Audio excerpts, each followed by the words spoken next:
कैसे हो दोस्तों? कैसा लॉकडाउन चल रहा है आप सभी का? धीरे धीरे लॉकडाउन की पराकाष्ठा होते जा रही है, तो कहीं ना कहीं टेंशन आ रहा होगा। और आज का जो लेक्चर है वो टेंशन भरा ही है, क्योंकि मॉडर्न इंडिया के हम आर्थिक नीति पढ़ रहे हैं। और आर्थिक नीति जब पढ़ते हैं तो उस समय टेंशन आते है कि किस प्रकार से अंग्रेजों ने हमें लूटा और हमने लूटने दिया। इसलिए पढ़ने के बाद में वो जिंदाबाद वाला जो जोश रहता है ना, वो थोड़ा आ ही जाता है कि अरे मैं रहता उस समय में तो कटक से लेकर अटक तक के मेरा ही साम्राज्य रहता है, ऐसा कुछ आता है। जब जब भी पढ़ते हैं थोड़ा सा आता है। तो हम आर्थिक नीतियां पढ़ रहे थे और आर्थिक नीतियों में हमने 5 प्रकार की आर्थिक नीतियां पढ़नी थी, जिसमें हमने 2 प्रकार की आर्थिक नीतियों के बारे में चर्चा कर चुके थे। पहली अंग्रेजों के द्वारा जो भू राजस्व नीति लगाई गई थी वो, और दूसरी हमने कृषि का वाणिज्यिकरण, और तीसरी हमें पढ़ना था औद्योगिकरण, जिसका डेफिनेशन मैंने लास्ट लेक्चर में दे चुका था। और उसी बात को हम आगे लेकर चलते हैं कि हम उस डेफिनेशन के माध्यम से आगे पढ़ें। पर आज के लेक्चर में क्या क्या चीजों को कवर करना है उसके विषय में थोड़ी सी जानकारी मैं आपको दे दूं। पहले तो हम डेफिनेशन को देखेंगे कि विऔद्योगीकरण क्या है। दूसरा, हम विऔद्योगीकरण के कारण क्या रहे हम वो देखेंगे। तीसरा, उसका प्रभाव इफेक्ट क्या पहुंचा। इफेक्ट दोनों रूप में रहता है, negative and positive. Negative Bharat के लिए रहा ऑफकोर्स, क्योंकि हम एक कॉलोनीज थे।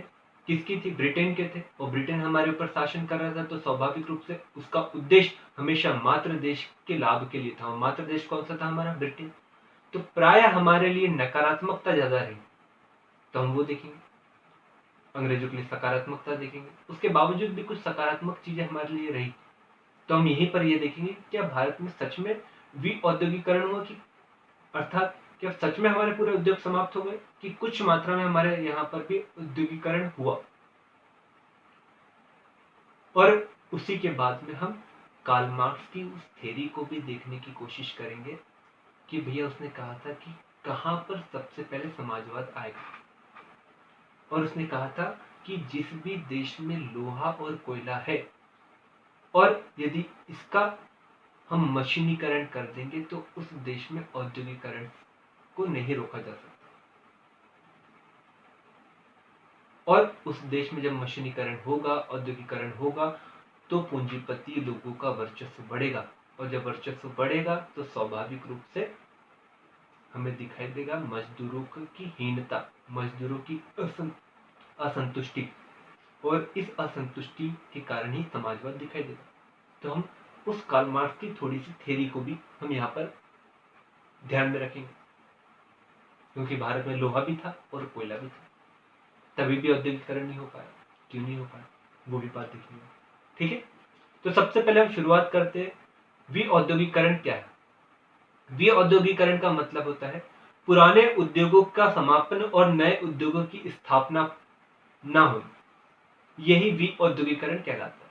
और ये विऔद्योगीकरण की शुरुआत अंग्रेजों के आने के बाद हुई, और तब ज्यादा तेजी से हुई जब इंग्लैंड में चल रही थी औद्योगिक क्रांति। और इंग्लैंड में जब औद्योगिक क्रांति हुई तो उस समय में तरह तरह की पॉलिसियों को बनाकर उनके द्वारा विऔद्योगीकरण को कहीं ना कहीं धार दी गई, कहीं ना कहीं आश्रय दिया गया। कैसे हुआ? उन्होंने कई सारी नीतियां बनाई। विऔद्योगीकरण हमारे यहाँ पर हुआ, इसका प्रमुख कारण अगर मैं इंग्लैंड में चल रही औद्योगिक क्रांति, तो उसको मैं 2-3 कारणों के साथ समझाता हूँ इस औद्योगिक क्रांति के अंतर्गत। पहली बात, हमारे देश में जो उद्योग थे वो कुटीर उद्योग थे, हस्तशिल्प उद्योग थे, जो घर पे हाथों से वस्तु को बनाते थे, जिसकी डिमांड ज्यादा थी परंतु थोड़ी सी कॉस्ट ज्यादा पड़ जाती थी तुलना में ब्रिटिश के। क्योंकि हमारे द्वारा जो वस्तु को इंग्लैंड में या यूरोप में के अन्य देशों में भेजा जाता था, वो कहीं ना कहीं यात्रा का व्यय और साथ में अंदर किसी देश में प्रवेश करने के लिए जो आयात शुल्क रहता है, वो दोनों लगकर वस्तु की कीमत बढ़ जाती है, जिसके कारण हमारे देश में बनी हुई वस्तु की कीमत दूसरे देश में बनी वस्तु की तुलना में ज्यादा रहती। इसी कारण जब हमने वस्तु को भेजना शुरू कर रहे थे तो हमारे देश की वस्तु की कीमत ज्यादा हुई उनके देश की तुलना में, जिसके कारण वे लोगों के द्वारा अपने ही देश की वस्तु को ज्यादा आश्रय दिया गया। ये हुआ। ठीक है, दूसरा कारण विऔद्योगिकरण में, उनके द्वारा हमारे देश में हस्तशिल्प उद्योगों को चलाने वाले लोगों को प्रताड़ित किया गया, उनसे मनमाना कर वसूला गया, उनको डराया गया, धमकाया गया, और ये कारण रहा कि कहीं ना कहीं विऔद्योगिकरण ज्यादा हो। इसको और बढ़ाने का कार्य रेलवे ने किया। तो जब रेलवे आया तो रेलवे आने के बाद में वो धधकती हुई ज्वाला के साथ में पूरे भारत में कहीं ना कहीं बिछ गया। जब रेलवे आया तो रेलवे में वो इंग्लैंड के द्वारा बना हुआ माल भी आया। वो माल आने के कारण पहले वो माल केवल बंदरगाह के क्षेत्र में ही बिकता था, अब वो क्षेत्र क्रॉस कर गया।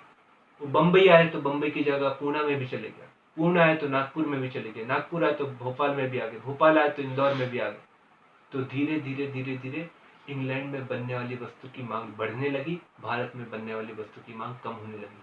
तो औद्योगिकरण में रेलवे ने भी महत्वपूर्ण भूमिका निभाई। यदि और इनकी नीतियों की बात करें तो इनके द्वारा शिक्षा के क्षेत्र में एक अधिनियम लाया था, वुड डिस्पैच 1854, जिसके माध्यम से कहा गया था कि हम अंग्रेजी में शिक्षा को प्रोत्साहित करेंगे, और साथ में एक ये भी क्लॉज जोड़ा गया कि जितने भी कागज रहेंगे, इंक रहेंगे, वे सभी ब्रिटेन से मंगाए जाएंगे। तो मतलब भारत में कागज उद्योग कहीं ना कहीं हतोत्साहित हुआ कि। तो वही उनके द्वारा हमारे देश की प्रसिद्ध शॉल, कश्मीरी शॉल के उत्पादन को हतोत्साहित करने के लिए उन्होंने क्या किया, अपने देश में कृत्रिम रेशम के उत्पादन को प्रोत्साहित किया। तो हमारे देश में क्या हुआ, शॉल के बिजनेस को कहीं ना कहीं मंदा होना पड़ा। तो ये कारण रहे हमारे देश में विऔद्योगिकरण। एक और प्रमुख कारण रहा विऔद्योगिकरण का, ये कारण रहा हमारे देश के राजतंत्र का समापन होना। क्योंकि हमारे देश में जो राजा रहते थे वे इस प्रकार की वस्तुएं जो रहती थी, जो हस्तशिल्प बने हाथों से बनी रहती, उनके बहुत अधिक मांग रखते थे। और जैसे ही इन लोगों का धीरे धीरे समापन हुआ राजाओं का, तो स्वाभाविक रूप से वो मांग भी क्या होती गई, कम होती गई। जब मांग कम होती गई तो स्वाभाविक रूप से क्या होने लगा, उद्योग समाप्त हो गए। और भी अगर मैं कारण बोलूं तो अंग्रेजों के द्वारा जो शिक्षा नीति आगे अपनाई गई थी, जिसमें कहा गया था कि हमें रंग रूप में तो भारतीय चाहिए परंतु आचार विचार में अंग्रेज। तो इसके कारण क्या हो, वो व्यक्ति जो भारतीय है परंतु अगर उसकी सोच अंग्रेजी टाइप की है, अंग्रेज लोगों के जैसी है, तो स्वाभाविक रूप से धोती नहीं पहनेगा, वो सूट पैंट पहनेगा। जब सूट पैंट पहनेगा तो बनता कहाँ पर, इंग्लैंड में बनता है। जब इंग्लैंड में बनता है तो स्वाभाविक रूप से हस्तशिल्प उद्योग कहीं ना कहीं प्रभावित होंगे और इंग्लैंड में चल रहे औद्योगिक क्रांति कहीं ना कहीं सपोर्ट में आएगी। तो ये कई कारण रहे भारत में भी औद्योगिकरण। इसका प्रभाव पड़ा सकारात्मक रूप से अगर मैं देखूं तो इंग्लैंड में लगातार वस्तु की मांग बढ़ने लगी। इंग्लैंड में औद्योगिकरण बहुत अधिक तेजी से हुआ, जिसके कारण पूंजी जब ज्यादा एकत्रित होने लगी तो फिर उन्होंने इस पूंजी का उपयोग करके रेलवे में बड़ी मात्रा में निवेश किया और फिर लाभ कमाया। ये सकारात्मक रूप से उनके लिए था। सकारात्मक रूप से अगर मैं एक और बात बोलूं थोड़ा भारतीयों के लिए, तो ये कहा जाता है कि जब कोई प्राक के उद्योग के समापन होता है तो नवीन उद्योग की स्थापना के लिए जगह बनती है। तो कहीं ना कहीं भारतीयों के लिए भी नवीन उद्योगों की स्थापित करने के विषय में विचार जरूर आया, आगे हुआ। आगे हम आपको बताएंगे जमशेदजी टाटा, डाबर साहब, इन लोगों के द्वारा नए नए उद्योगों को स्थापित किया गया जो नवीन विचारधारा पर आधारित थे। तो एक पॉजिटिव थोड़ी सी मात्रा में हमारे लिए भी रहा। पर नेगेटिव में अगर हम बात करें तो भैया हमारे देश में दो प्रमुख क्षेत्र थे जो रोजगार को बड़ी मात्रा में मुहैया करवाते थे। एक था कृषि और दूसरा था हस्तशिल्प उद्योग। कृषि लगातार चलता था, एक घर में एक परिवार के लोग में कुछ लोग कृषि कार्य करते थे और कुछ लोग हस्तशिल्प उद्योग का संभालते थे, जिसके कारण कृषि के ऊपर ज्यादा बर्डन नहीं था, बोझ नहीं था। पर जैसे ही हस्तशिल्प उद्योग धीरे धीरे समाप्त होते गए, वो व्यक्ति के द्वारा हस्तशिल्प कार्य बंद कर दिए गए और वो भी क्या होने लगा, कृषि में ही जुड़ने लगा। जब कृषि में जुड़ने लगा तो पहले से ही लोगों की संख्या ज्यादा है, ये भी जुड़ गए तो कृषि पे बोझ बढ़ने लगा, कृषि बोझिल होते चली, प्रति व्यक्ति आय कम होते चली। प्रति व्यक्ति आय जब कम होते चली गई तो धीरे धीरे अकाल में भी वृद्धि होती चली गई, मानव निर्मित अकाल में भी वृद्धि होती चली गई। जब मानव निर्मित अकाल में वृद्धि हुई तो लोगों में असंतुष्टि भी आई, विद्रोह किया उन्होंने। आगे हमें पढ़ना ही, इनकी नीतियों के प्रभाव में हम विद्रोह देखेंगे। पर इसके बावजूद भी समय समय पर छोटी मात्रा में अंग्रेजों की शय पर हमारे यहाँ उद्योगों का विकास हुआ। जैसे पहला उद्योग जो रहा वो डाबर के द्वारा बनाया गया 1854 में। फिर सबसे पहला जूट उद्योग 1850 के करीब करीब लगा बंगाल में। पहला इस्पात उद्योग लगा जमशेदजी के द्वारा 1907 में। फिर बाद में भद्रावती कर्नाटका में लगा, और ऐसे करके लगातार उद्योग लगे। पर इन उद्योगों के अगर लगने वाले समय को अगर ध्यान में देना, तो समय को अगर ध्यान में दे तो आपको समझ में आएगा वो समय, उस समय में अंग्रेजों की हालत हमेशा पतली रही, तभी उन्होंने भारत में उद्योगों की स्थापित करने की मंजूरी दी। अगर 1907 को अगर हम ले तो 1907 में अनुमति दी, पर वो उसको स्थापित करने में समय लगा। जब शुरू हुआ तो उस समय में विश्व युद्ध चल रहा था। कहां पर?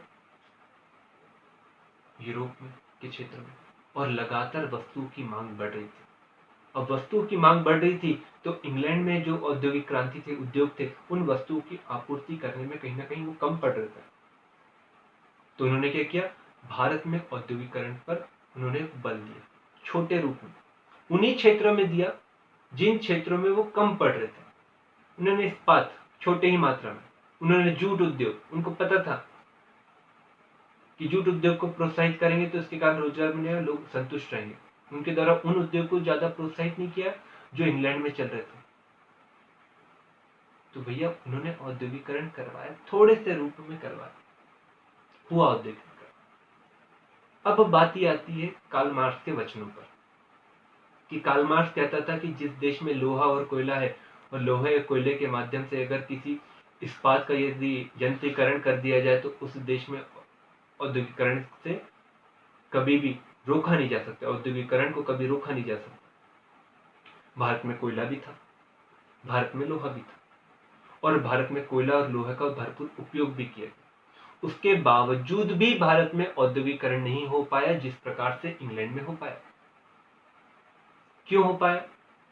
क्योंकि इंग्लैंड में एक स्वतंत्र सरकार थी जो अपने विवेक से निर्णय लेती थी और अपने देश के प्रति हमेशा प्रेम रखती थी। इसके कारण वहां की जनता ने वहां के संसाधनों का सदुपयोग किया, और सदुपयोग करके औद्योगिकरण को कहीं ना कहीं बढ़ावा दिया। पर भारत में कौन था? उपनिवेश था भारत। किसका? ब्रिटेन का। और उपनिवेश में यह अवधारणा रहती है कि मात्र देश के लाभ के लिए ही उपनिवेश कार्य करते हैं। तो मतलब भारत में जो भी कार्य किए जाते थे वो हमेशा मात्र देश के लाभ के लिए। इसके कारण भारत में जो भी नीतियां बनी वो इंग्लैंड के हित को चाहकर ही बनी। यही कारण रहा भैया कि जब सुएज नहर का निर्माण हो गया तो उसके बाद में उन्होंने पहले तो टुकड़े टुकड़े में वो वस्तु को लेकर आते थे और यहाँ पर आकर जोड़ते थे। जैसे ही सुएज नहर का निर्माण हुआ उन्होंने बना बनाया पूरा का पूरा इंजन ही लेकर आते। तो भारत में इस्पात भी था, लोहा भी था, कोयला भी था, उसके बावजूद भी औद्योगिकरण नहीं हो पाया। इसका प्रमुख कारण भारत में विदेशी शक्ति के द्वारा शासन किया जाना था। यदि भारत में स्वशासन होता तो स्वाभाविक रूप से भारत में औद्योगिकरण हो पाता। ये हमारे औद्योगिकरण के विषय में कुछ बात। ठीक, अब हम इन्हीं लेक्चर के माध्यम से कल और परसों के लेक्चर में हम धन के बहिर्गमन के विषय में चर्चा करेंगे। ये ऐसे ही इंपॉर्टेंट चैप्टर है जिसके आधार पर पूरा का पूरा मॉडर्न इंडिया टिका हुआ है। तो आप चैप्टर नंबर 3 जिसमें हमने पॉलिसी देख रहे हैं, उन पॉलिसियों को थोड़ा सा ज्यादा गहनता से पढ़िएगा। ठीक है, आपको पहला प्रश्न आज का पहला प्रश्न लिखने के हिसाब से अगर आप देखें तो लिखिए, भारत में विऔद्योगिकरण के क्या कारण रहे। दूसरा प्रश्न, भारत में विऔद्योगिकरण पर क्या प्रभाव पड़े। ठीक है, धन्यवाद।